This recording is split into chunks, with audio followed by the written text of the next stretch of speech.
This is Akashvani, a review of today's Parliament proceedings read by Reshma Tiwari. First from the Rajya Sabha. The writer is Kumar Rahul of PTI. Parliament today passed a bill to rename Kerala as Keralam with passage of the legislation in Rajya Sabha with a voice vote. Lok Sabha has already passed the Kerala Alteration of Name Bill 2026 yesterday. The move follows a resolution passed by the Kerala Legislative Assembly in 2024 urging the centre to change the state's name to Keralam.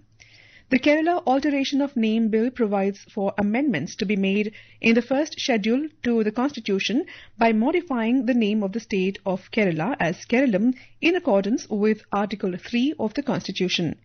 Replying to the debate, Union Minister of State for Home Nityanand Rai said, "The proposal to change the name of the state from Kerala to Keralam is not only a matter of pride for the people of Kerala, but also for all Indians. When we speak of One India, Best India, we celebrate the country's rich diversity of languages, cultures, traditions and art forms. Though these may appear different, together they reflect the spirit of a united India. India is our motherland, and the slogan Bharat Mata Ki Jai symbolizes our unity. Our traditions beautifully connect different regions of the country. In North India, no major celebration or religious ceremony is complete without the use of coconuts, which are closely associated with South India. Similarly, in many temples in the south, devotees receive offerings and prasadam prepared using wheat, a staple crop of North India. Thus, the cultural and spiritual traditions of North and South India complement each other. Keralam represents the emotions, heritage and identity of the people of Kerala.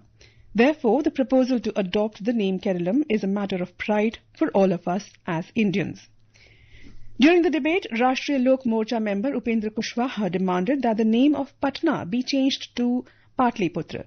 Supporting the bill, he said, Bihar has a glorious historical legacy and that Patliputra was once the capital of an ancient and prosperous empire.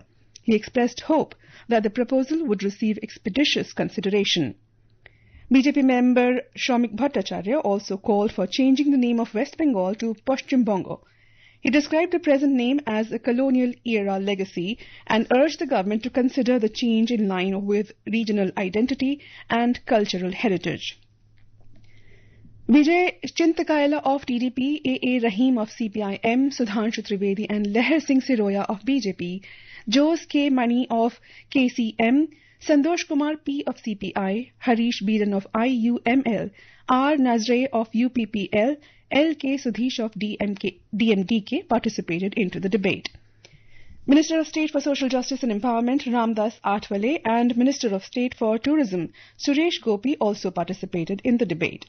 The House also adopted motion to refer the Foreign Contribution Regulation Amendment Bill 2026 to a 31-member Joint Committee of Parliament. The motion was moved by Minister of State for Home Nityanand Rai and adopted by voice vote in the upper house. Lok Sabha has already passed a motion to refer the Foreign Contribution Regulation Amendment Bill 2026 to a 31-member Joint Committee of Parliament for further scrutiny amid strong opposition protests and demands for its withdrawal. The bill proposes tighter government oversight over non-governmental organizations and foreign funding in the country. It seeks to create a designated authority to manage and dispose of assets if an organization loses its FCRA license.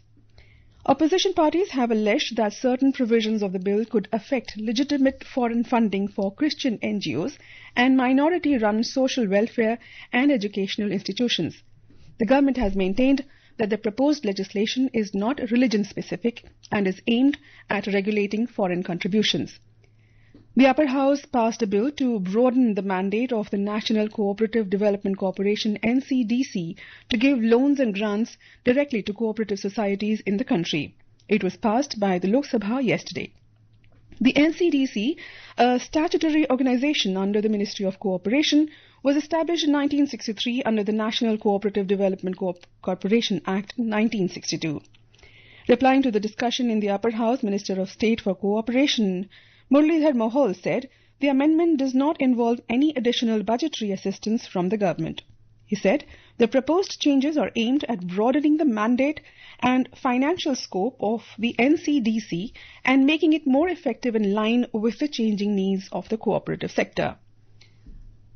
The bill will enable the NCDC to provide loans and grants directly to cooperative societies and other entities engaged in cooperative development subject to prescribed conditions.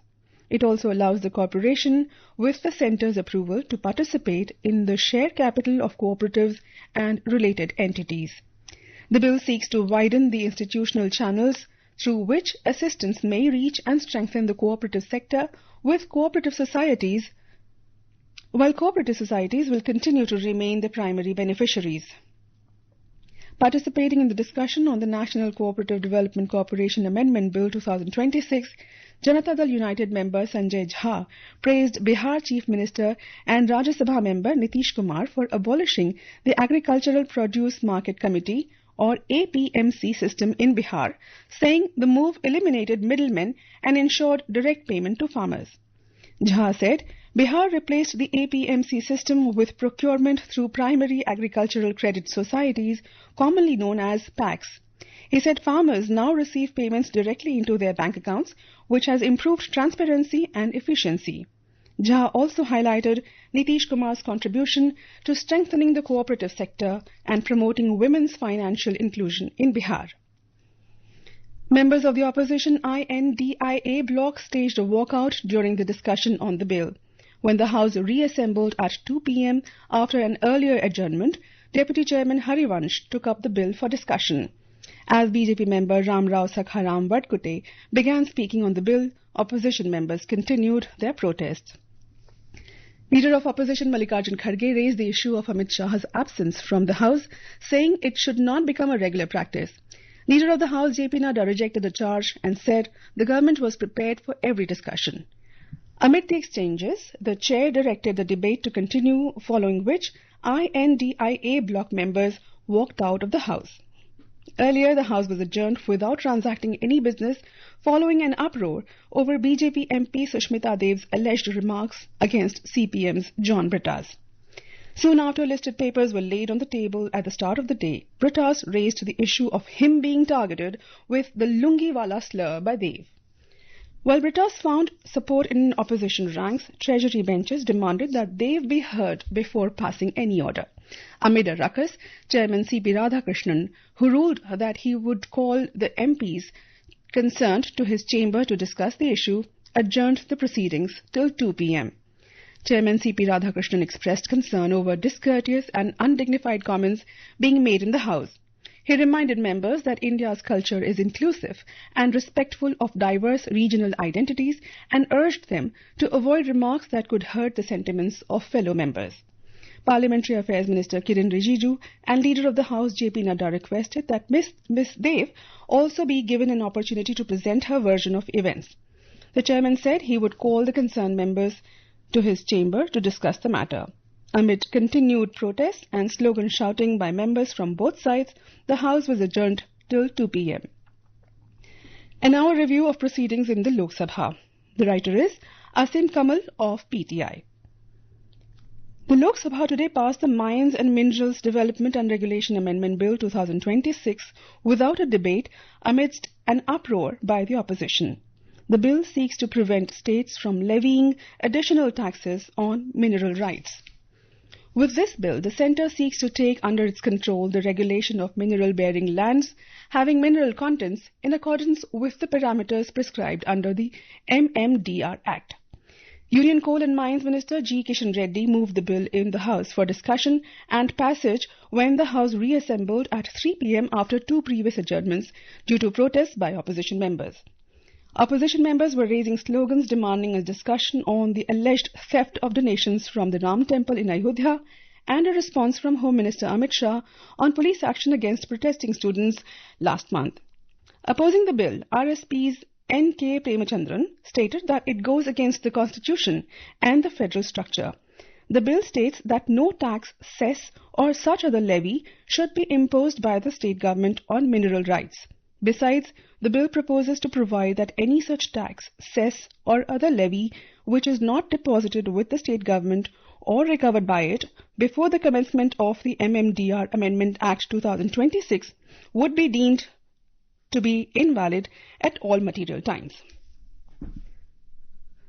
The minister said any regional disparity in fiscal impositions on minerals impacts public interest, and that unbalanced imposition of steep taxes and levies will prompt the industry to completely bypass local supply lines, leading to suboptimal development of markets, increased transportation costs, and the resultant pollution load.